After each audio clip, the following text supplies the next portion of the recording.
Licensing for graphic resources function in a similar way to photos. There are several websites where you can download free vector resources, for example. freepik.com is one of those websites. So for example, I found the social media icon vector pack that I really need for a client project. It was better than me having to find PNGs of each social media icon. Plus, these being in vector would be nice in terms of resolution for my project. I look around the page before I download any resource, and I try to find the type of license this graphic has. It looks like it's available for commercial use. Great! I can use this for my client. It does look like I need to give a credit to the original author somehow. There are two ways I can do this: via a website link if it's for online use, or small print if it's for a printed project. I could place this small line at the very bottom of my client's print project. What if my client or I do not like having the little line at the bottom of the project? I can always purchase a premium graphic to use, and I no longer have to credit the author. Or I can find one that does not require an attribution by simply reading the license of that particular graphic. It just takes a little time noodling around to find the licensing and understand how they work and what they are going to require me to do. I'm on the creativemarket.com, a great place to find and purchase lots of premium assets for graphic designs. I just happen to be on this watercolor collection. I love these different images offered, and I wanted to go ahead and purchase this for a client project. And you'll notice that there's two different price points. There's a standard license and an extended license, just like for photography. So if I want to figure out what comes with the standard license, I can scroll down, hunt a little bit, and go down to license offered. If I click on standard, I can see if it can satisfy what I need for my project, because it is more affordable. So for personal use, I have unlimited projects, extended license, and limited projects. So great. Commercial use, one project. Extended license, one project.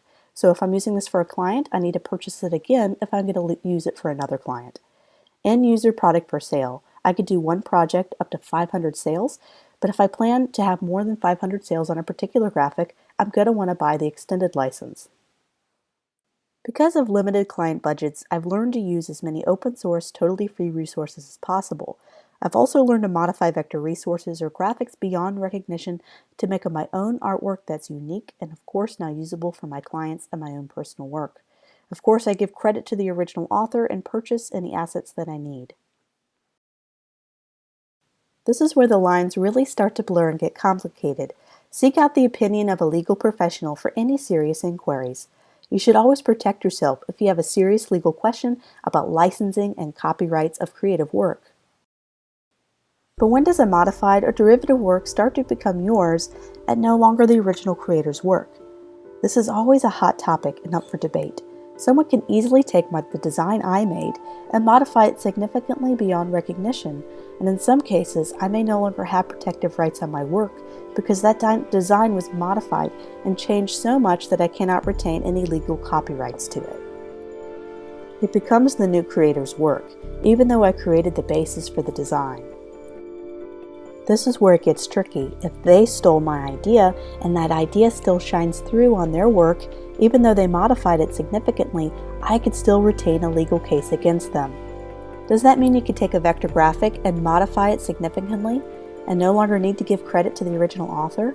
That's a big fat maybe, and it's up to you to cross that line.